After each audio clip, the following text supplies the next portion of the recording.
Hello folks, welcome to Loop Learnings. और आज की वीडियो में मैं आपको डेमोस्ट्रेट करने वाला हूं कि हम डेटाबेस कैसे क्रिएट करेंगे और उस डेटाबेस में टेबल कैसे क्रिएट करेंगे माइक्रोसॉफ्ट एसक्यूएल सर्वर में। It's coming up.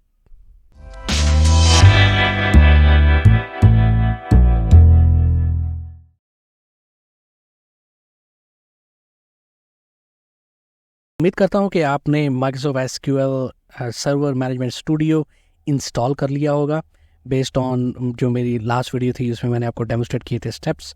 अगर नहीं किया तो ज़रूर कर लें। देखिए, अगर आप वीडियो सिर्फ वॉच करेंगे तो आपको कोई फ़ायदा नहीं होने वाला। Best part is you watch the video and you practice it. ठीक है, ये काम करना है, फिर आपको फ़ायदा होगा, फिर आप सीखेंगे। एनीवे, जैसे कि मैंने इस इंट्रो में बताया कि हम क्या करने वाले हैं, दो काम करने वाले हैं। नंबर 1, हम डेटाबेस क्रिएट करेंगे।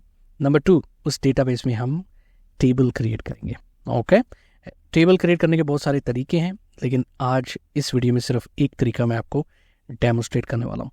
सो चलिए चलते हैं और हम डेटाबेस सबसे पहले क्रिएट करते हैं और फिर हम टेबल क्रिएट करते हैं। सो डेटाबेस क्रिएट करने के लिए बड़ा स्ट्रेट फॉरवर्ड काम है। वो ये है कि आप देख सकते हैं यहाँ पे सबसे पहले जो फोल्डर है वो है डेटाबेस। अगर मैं इसको एक्सपेंड करूँ, इसमें ऑलरेडी काफ़ी टेबल्स क्रिएट हुए हैं। ठीक है, सॉरी नॉट टेबल्स, डेटाबेसेस, सब डेटाबेसेस क्रिएट हुए हैं। सो जैसे आप देख सकते हैं कि इसमें एम्प्लॉयज़ डेटाबेस है, रेड 30 है, वाइड वर्ल्ड इंपोर्टेंस डेटाबेस, ये डिफरेंट डेटाबेस है, लेकिन हम नया क्रिएट करने वाले हैं। तो नया डेटाबेस कैसे क्रिएट करते हैं? Very easy. आप राइट क्लिक करें डेटाबेसेस पे और सबसे पहली ऑप्शन आएगी न्यू डेटाबेस। ओके, जब आप यहाँ पे क्लिक करेंगे तो ये विंडो आ जाएगी। और जाहिर सी बात है, जब कोई भी एक्सेल, वर्ड, एक्सेस, इवन हम उसका जो नया फोल्डर सॉरी नई फाइल क्रिएट करेंगे या नया टेबल क्रिएट करेंगे तो हमें पूछेगा नाम क्या मैं इसको दूँ। सो हम क्या करते हैं कि हम एम्प्लॉय डेटाबेस बनाते हैं। आप सोच रहे होंगे ये पहले से एम्प्लॉय डेटाबेस है। वेल, वो इंग्लिश की वीडियो के लिए बनाया था, तो अब इस चैनल की वीडियो के लिए सेपरेट मैं डेटाबेस बना लेता हूँ। सो एम्प्लॉयज़ का डेटाबेस बनाते हैं जिसमें हम एम्प्लॉयज़ का रिकॉर्ड रखेंगे। सो लिहाजा इसको हम नाम भी वही दे देते हैं, एम्प्लॉयज़ डेटाबेस 2 फॉर एग्जाम्पल। ठीक है, सो ये नाम रख लेते हैं। अच्छा, इससे पहले कि मैं यहाँ पे ओके पे क्लिक करूँ, मैं थोड़ा सा एक्सप्लेन करना चाहता हूँ। आप ज़रा थोड़ा इधर देखिएगा, होपफुली आपको कर्सर नज़र आ रहा है। सो यहाँ पे ये दो फाइल्स जो है बहुत इंपॉर्टेंट है। देखो, एक फाइल है फाइल टाइप, अगर आप देखें सो रोज डेटा और ये लॉग, ये दोनों बहुत बहुत इंपॉर्टेंट फाइल्स हैं इस डेटाबेस के लिए। सो ये सिर्फ आपको आपकी इन्फॉर्मेशन के लिए बता रहा हूँ, लेकिन आपको बाय डिफ़ॉल्ट कुछ करने की ज़रूरत नहीं है। जो भी बाय डिफ़ॉल्ट इसमें इन्फॉर्मेशन सेट की है माइक्रोसॉफ्ट एसक्यूएल सर्वर ने, आप बिल्कुल उस पर एतमाद रखें और बिल्कुल ओके पे क्लिक करें। लेकिन आपको समझ होनी चाहिए, इसलिए मैं बता रहा हूँ। इनिशियली जो आपको साइज़, जो डेटाबेस का साइज़ है वो डिफाइन किया गया वो 8 MB का, लेकिन ये ऑटो ग्रोथ पे सेट है। उसका मतलब क्या है? उसका मतलब ये है कि जब 8 MB जब आपका डेटा कंज्यूम हो जाएगा, जब आपकी स्टोरेज कंज्यूम हो जाएगी, सो फिर आपका ऑटोमेटिकली एसक्यूएल सर्वर एक्सपेंड कर देगा 64 MB पे। ठीक है, सो ये एक सिर्फ छोटी सी इन्फॉर्मेशन है, जानकारी है, इसको ज़्यादा याद रखने की ज़रूरत नहीं है। फॉर योर इन्फॉर्मेशन, अगर आप कभी भी देखना चाहते हैं कि ये डेटाबेस स्टोर कहाँ पे हुआ है, तो ये पाथ है उसका। ठीक है ना, जहाँ पे डेटाबेस ये वाला जो हम क्रिएट कर रहे हैं एम्प्लॉय डेटाबेस 2, यहाँ पे इस आपके कंप्यूटर में स्टोर हुआ है, सेव हुआ है। सो ये इंपॉर्टेंट चीज़ें मैं ये आपको बताना चाह रहा था। एक और इम्पॉर्टेंट चीज़ जो सबसे इम्पॉर्टेंट है, क्योंकि हम इस सीरीज़ में बाय द वे मैं आपको डेमोस्ट्रेट करूँगा कि आप माइक्रोसॉफ्ट एक्सेस को कैसे लिंक कर सकते हैं एसक्यूएल के साथ। सो उसके लिए क्या जानना ज़रूरी है आपको? कनेक्शन की प्रॉपर्टीज़, क्योंकि हम कनेक्शन क्रिएट करेंगे एसक्यूएल का एक्सेस के साथ। सो उसके लिए हमें प्रॉपर्टीज़ का जानना बहुत ज़रूरी है। तो आप देखेंगे लेटर डाउन द लाइन कि हम कौन सी प्रॉपर्टी यहाँ से लेते हैं एसक्यूएल सर्वर से और हम यूज़ करते हैं माइक्रोसॉफ्ट एक्सेस में, जिससे हम कनेक्शन क्रिएट कर सकें। तो ये भी बहुत बहुत इंपॉर्टेंट विंडो है, इसलिए मैंने आपको थोड़ा एक्सप्लेन किया इसके बारे में। Anyway, I am happy with the name, सब कुछ ठीक है, बराबर है। हम डेटाबेस क्रिएट करते हैं, उसके लिए हम क्या करेंगे? Click okay. सो फटाफट मैजिक क्रिएट होगा और हमारा डेटाबेस क्रिएट हो जाएगा। ठीक है, सो ये नया डेटाबेस अभी फ्रेश क्रिएट हुआ है एम्प्लॉयज़ डेटाबेस के नाम से। अगर मैं इसको एक्सपेंड करूं तो आप देखेंगे कि मुख्तलिफ चीज़ें इसमें, database diagram, tables, views, programmability, query, storage, security, बहुत सारी चीज़ें। और हम इस सीरीज़ में मैं टच करूँगा इन कुछ चीज़ों, सब पे नहीं, कुछ ना कुछ चीज़ों पे टच करूँगा। सो इस तरह आप डेटाबेस क्रिएट कर सकते हैं एसक्यूएल सर्वर में। अब इस डेटाबेस में कोई टेबल नहीं है, एसेंशली सिस्टम टेबल्स हैं वो उसके अपने होते हैं एसक्यूएल के, लेकिन हमने अपने टेबल्स क्रिएट करे। अगर मैं टेबल्स को एक्सपैंड करूं इस फोल्डर को, आप देख सकते हैं सिस्टम टेबल्स इसके अंदर हैं। सो वो इसका अपना है जिन टेबल्स में डेटा स्टोर करना है एसक्यूएल ने, लेकिन हम अपने टेबल क्रिएट करना चाहते हैं। फॉर एग्जांपल एम्प्लॉयज़ डेटाबेस है तो सबसे पहला टेबल हम एम्प्लॉयज़ का ही क्रिएट कर लेते हैं। सो हमारा एक टास्क तो फिनिश हो गया ना, टास्क नंबर 1 कि हमने डेटाबेस क्रिएट करना था वो हो गया। अब जो टास्क नंबर 2 है कि हमने इस डेटाबेस में टेबल क्रिएट करना है। सो टेबल क्रिएट करने के लिए सिमिलर जो हमने यूज़ किया था ऑप्शन राइट क्लिक का, वही हम टेबल्स के लिए करेंगे।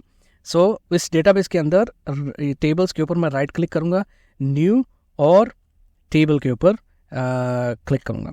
सो जो ही मैंने टेबल के ऊपर क्लिक किया, सो क्या होगा, आपको एक ग्राफिकल यूज़र इंटरफेस मिल जाएगा GUI, जिसकी मदद से आप टेबल आसानी से क्रिएट कर सकते हैं। इसलिए मैंने आपको कहा था कि एसक्यूएल सर्वर मैनेजमेंट स्टूडियो आप डाउनलोड कर ले। ये जो आप देख रहे हैं इसको ही एसक्यूएल सर्वर मैनेजमेंट स्टूडियो। इसमें 3 सेट ऑफ इन्फॉर्मेशन उसको चाहिए, बस ज़्यादा नहीं, कि कॉलम का नाम क्या है, डेटा टाइप कौन सा है वो मैं अभी बात करता हूँ, अलाउ नल्स के यानी कि नल वैल्यू अलाउड करनी है इस रिकॉर्ड को कि नहीं। सो ये हम इसमें 3 कॉलम हैं हमने डिफाइन करने हैं और हमने उसको बताना है। अब बात करते हैं अगर डेटा टाइप्स की, तो इसमें बहुत सारे डेटा टाइप्स हैं। एक्सेस में तो बहुत कम, एक लिमिटेड लिस्ट है डेटा टाइप्स की, लेकिन आप इसमें देखो बहुत ज़्यादा डेटा टाइप्स हैं। अब ये डेटा टाइप्स ऑफ कोर्स ऐसा नहीं कि फजूल बना दिए उन्होंने, ये इस्तेमाल होते हैं मुख्तलिफ लोग मुख्तलिफ काम के लिए मुख्तलिफ डेटा टाइप्स की ज़रूरत होती है। हम जो ज़्यादातर डेटा टाइप यूज़ करने वाले हैं वो ये है नंबर्स, कैरेक्टर्स जिसमें A to Z, और हम डेट एंड टाइम यूज़ करने वाले हैं। सो ये मोस्ट प्रॉब्ली हम या करेंसी भी हो सकता है, ठीक है। सो ये मोस्ट प्रॉब्ली ये डेटा टाइप्स हम यूज़ करने वाले हैं। अगर हम बात करें नंबर्स की, यानी कि जैसे माइक्रोसॉफ्ट एक्सेस में नंबर्स डेटा टाइप है, इसमें वो नहीं है, इसमें आपको क्या चूज़ करना पड़ेगा, इंट, ठीक है। सो इंट एक डेटा टाइप है, वो आपको चूज़ करना पड़ेगा। अगर आपने एक फील्ड को, एक कॉलम को टेक्स्ट मतलब डिफाइन करना है, तो टेक्स्ट के लिए आप यूज़ करेंगे n-var-char, ठीक है। सो n-var-char इस्तेमाल होगा टेक्स्ट के लिए। अब यहाँ पे देख सकते हैं कि n-var-char 50 ब्रैकेट में है। 50 क्या है, 50 मैक्सिमम लेंथ आप कितनी अलाउ कर सकते हैं यूज़र को डेटा एंट्री के लिए। तो इसका ये मतलब नहीं कि 50 है तो 50 ही मैक्सिमम, नहीं, आप इसको चेंज भी कर सकते हैं according to the type of data that you are entering, ठीक है। सो इसके लिए n-var-char इस्तेमाल होगा। n-var-char मैक्स भी है, मैक्स मैं नहीं सजेस्ट करूँगा आप यूज़ करें क्योंकि बहुत ज़्यादा स्टोरेज ये कंज्यूम कर लेगा, सो इसको आप यूज़ ही नहीं करें। फिर उसके बाद डेट टाइम के अगर हम आते हैं तो डेट एक सेपरेट है, डेट टाइम एक सेपरेट है, टाइम स्टैम्प है इसमें। टाइम स्टैम्प यानी आप नाम से पता चलता है, टाइम अलग से डेटा टाइप है, यानी कि ऐसे भी सिचुएशंस हो सकती है जिसमें आप सिर्फ आपने टाइम रिकॉर्ड करना है, तो उसके लिए टाइम स्टैम्प, डेट और टाइम ऑटोमेटिकली कैप्चर हो जाएंगी जो ही कोई ट्रांजैक्शन होगी, कोई भी करंट ऑपरेशन होगा उस टेबल के रिलेटेड, वो फ़ौरन उसका जो टाइम है, उसका टाइम स्टैम्प है ऑटोमेटिकली कैप्चर करेगी, तो उसके लिए टाइम स्टैम्प का इस्तेमाल होता है। बहुत सारी डेटा टाइप्स हैं जैसे कि मैंने आपको एक्सप्लेन किया, लेकिन मैं सब एक्सप्लेन नहीं करूँगा इसमें। आप माइक्रोसॉफ्ट के जो ऑफिशियल डॉक्यूमेंटेशन उसमें जाके आप स्टडी कर सकते हैं अगर आप लोग को आपको करने हैं। सो नेक्स्ट है हमारा अलाउ नल्स। अगर हम इसको चेक कर देंगे तो इवन आप इस इस कॉलम में कोई डेटा नहीं भी टाइप करेंगे तो वो अलाउ करेगा आपको आगे जाने के लिए। सो इसका ये मतलब है। चलिए अब हम कॉलम्स क्रिएट करते हैं। सबसे पहला कॉलम ऑब्वियसली एम्प्लॉय आईडी का ही होगा। अब मैंने जैसे कहा कि 95%, ये मैंने पहले नहीं कहा था लेकिन अभी कह रहा हूँ, 95% जो आईडी की रिलेटेड फील्ड होती है ना वो न्यूमेरिक वैल्यूज़ में, यानी 1 to 10। लेकिन कभी ऐसा भी हो सकता है कि आपको अल्फा न्यूमेरिक वैल्यूज़ यूज़ करनी पड़े, based depend on the business type, ठीक है ना। सो अगर सिर्फ न्यूमेरिक है तो आपने इंट का इस्तेमाल करना है। अलाउ नल की इजाज़त देनी है, बिल्कुल नहीं, तो मैं इसको ख़त्म कर देता हूँ। सो ये मैंने एक कॉलम बना लिया। अब एक और बात है, हमने माइक्रोसॉफ्ट एक्सेस में देखा था कि प्राइमरी की और सेकेंडरी की, अगर आपको नहीं पता प्राइमरी की और सेकेंडरी की, यानी प्राइमरी की और फॉरेन की भी इसको बोलते हैं। प्राइमरी की मतलब ये जो एम्प्लॉयज़ टेबल में एम्प्लॉय आईडी है ये प्राइमरी की है, इसको प्राइमरी की कहेंगे। अगर किसी और दूसरे टेबल में यानी कि सेल्स वाले टेबल में फॉर एग्जांपल एम्प्लॉय आईडी का इस्तेमाल किया गया तो उस टेबल में ये एम्प्लॉय आईडी फॉरेन की कहलाएगी। सो ये बेसिक्स है रिलेशनशिप क्रिएट करने के लिए, और ये आपको जानना बहुत ज़रूरी है। आपको पता है कि माइक्रोसॉफ्ट एक्सेस में हम जो भी ऐड करते हैं कॉलम, उसके हम प्रॉपर्टीज़ भी चेंज कर सकते हैं। तो इसमें भी हम प्रॉपर्टीज चेंज कर सकते हैं। जैसे एम्प्लॉय आईडी मैंने सेलेक्ट किया हुआ है, तो मैं इसको एक्सपेंड करता हूँ, तो ये प्रॉपर्टीज़ है इस कॉलम की। अब जैसे कि मैंने आपको बताया कि ये क्योंकि एम्प्लॉय आईडी है, मैं चाहता हूँ कि ये जो एसक्यूएल सर्वर है ये ऑटोमेटिकली नंबर इसका न्यू क्रिएट करके असाइन कर दे हर एम्प्लॉय को। तो वो कैसे होगा? वो जनाब ऐसे होगा कि आपने इधर आना है प्रॉपर्टीज़ में, इसको थोड़ा सा स्क्रॉल डाउन करना है और आपने ये देखना आइडेंटिटी स्पेसिफिकेशन। इस वक्त अगर मैं इसको एक्सपेंड करूँ, इस वक्त ये आइडेंटिटी स्पेसिफिकेशन क्या है? नो में, लेकिन हमें इज आइडेंटिटी यस करना है। इज आइडेंटिटी मतलब कि ये फील्ड प्राइमरी फील्ड है, और या ये कॉलम प्राइमरी कॉलम है, और ये एक ही बार एक यूनिक नंबर हर रिकॉर्ड का होना चाहिए। तो उसके लिए is identity yes. Identity increment 1, यानी कि अगर आपकी टेबल में 10 रिकॉर्ड ऑलरेडी हैं, तो आप जब 11th रिकॉर्ड ऐड करेंगे तो ये ऑटोमेटिकली 11 नंबर असाइन कर देगा उस रो को, उस रिकॉर्ड को। सो ये आइडेंटिटी इंक्रीमेंट है। फिर आइडेंटिटी सीड, यानी कि आप कभी सिचुएशंस होती हैं कि आप चाहते हैं कि आपका एम्प्लॉय नंबर 1 से स्टार्ट ना हो, 1001 से स्टार्ट हो, या 2001 से स्टार्ट हो, या 3001 से स्टार्ट हो। ये आप डिफाइन कर सकते हैं। तो आप उसमें भी आप डिफाइन, अगर फॉर एग्जांपल आपका जो टेबल में आप चाह रहे हैं कि 1000 से स्टार्ट हो, तो फिर ये आप करते हैं आइडेंटिटी सीट 1000, ठीक है। लेकिन हमें डिफ़ॉल्ट चाहिए। सो ये मैंने थोड़ा सा ऐड करना था कि आपने ये चीज़ इसका ख्याल रखना है कि आपने इसको इज आइडेंटिटी यस करना है, आइडेंटिटी इंक्रीमेंट और आइडेंटिटी सीड 11 रखना है। तो ये ज़रूरी है, ठीक है। सो ये होगी एक्सप्लेनेशन। अब हम चलते हैं नेक्स्ट कॉलम में। हम ऑब्वियसली हम एम्प्लॉय नेम एक कॉलम होगा। अब ये डेटा टाइप जो है ये टेक्स्ट डेटा टाइप है ना, ठीक है। सो उसमें क्या होगा कि n_var_char 50। अब कुछ नेम ऐसे भी हो सकते हैं, कुछ नाम ऐसे भी थोड़े से बड़े हैं। सो 50 में भी छोटी वैल्यू हम अलाउ कर रहे हैं यूज़र को। मज़े की बात यह है कि आप इसको 100, 200 लेंथ आप इसकी डिफाइन कर सकते हैं। सो आपने वो उसको सेलेक्ट किया हुआ है कॉलम को, डेटा टाइप को, और आप प्रॉपर्टीज़ में आए तो लेंथ आपको यहाँ पे नज़र आएगी। इस वक्त 50 पे है, लेकिन आप इसको 100 पे कर दें तो आप चेंज कर सकते हैं। अलाउ नल्स, हम अलाउ करें नल्स, यानी कि बिना एम्प्लॉय नेम टाइप किए आप रिकॉर्ड क्रिएट नहीं, कभी भी नहीं। So not null. नेक्स्ट हम कर देते हैं ईमेल, ठीक है। ये भी n_var_char में आएगा, ये 50 ठीक रहेगा। नल्स हम अलाउ नहीं करेंगे। उसके बाद लेट्स से डिपार्टमेंट।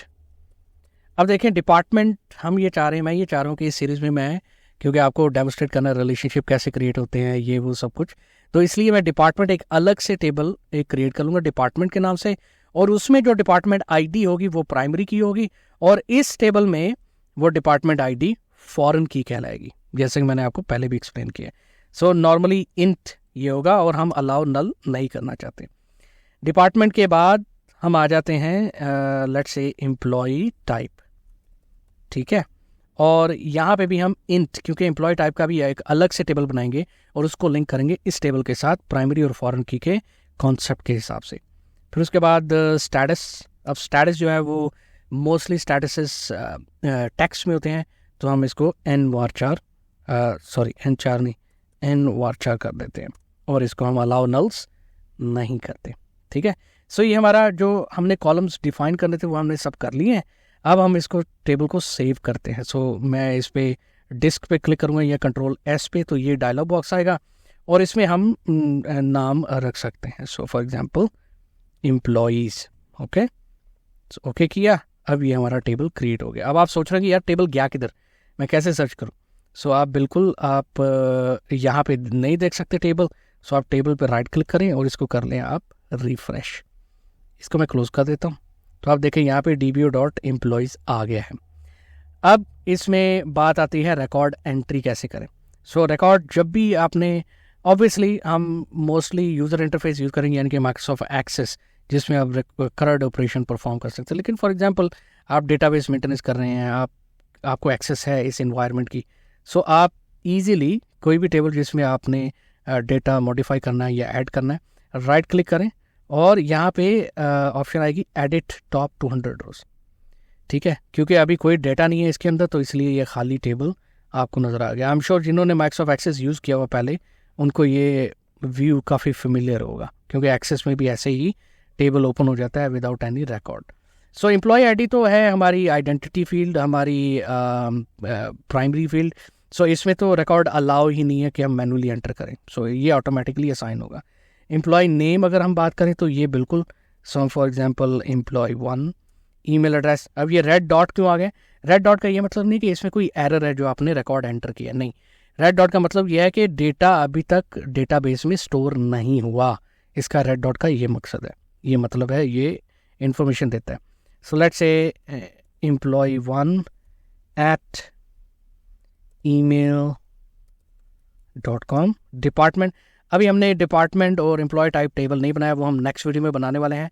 तो लिहाजा हम कोई डमी नंबर डाल देते हैं अभी फ़िलहाल, और 1 और स्टेटस होगा active.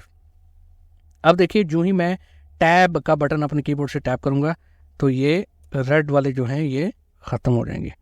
Sorry, just a second, कुछ क्या हुआ मेरे कंप्यूटर को? ओके, नाउ अब आप देख सकते हैं कि मैंने टैब का बटन प्रेस किया तो ये रिकॉर्ड ऐड हो चुका है। अब वो रेड जो सिंबल थे हर कॉलम के साथ वो चले गए। सो इस तरह आप, इस वीडियो में मैंने आपको डेमोस्ट्रेट किया कि आप टेबल कैसे डेटाबेस कैसे क्रिएट कर सकते हैं और उस डेटाबेस में टेबल्स कैसे क्रिएट कर सकते हैं। सो ये काफ़ी इंपॉर्टेंट है, आप अगर वाकई सीखना चाहते हैं तो ये बेसिक है, ये स्टार्ट है। आप वेट करें, काफ़ी ज़्यादा एक्साइटिंग चीज़ें आगे इस सीरीज़ में आने वाली हैं। अगली वीडियो में हम क्या करने वाले हैं, चलिए सुनते हैं। सो उम्मीद करता हूँ आपने लर्निंग एक्सपीरियंस एंजॉय किया है, आपने सीखा है इस वीडियो में। अगली वीडियो में हम डेटाबेस टेबल्स क्रिएट करने वाले हैं, लेकिन हम यूज़ करेंगे T-SQL, जो कि ट्रांजैक्ट SQL है। यानी कि हम जो SQL के स्टेटमेंट्स हैं वो हम राइट करके हम डेटाबेस का टेबल क्रिएट करेंगे। It's going to be very exciting as well. So अगर आपने इसको देखना है, सीखना है, तो ज़रूर सब्सक्राइब करें चैनल को, बेल का आइकन हिट करें ताकि आपको नोटिफिकेशन मिले जब भी मैं नई वीडियो अपलोड करूँ। सो ये थी आज तक की वीडियो, मिलते हैं अगली वीडियो में, तब तक बाय बाय।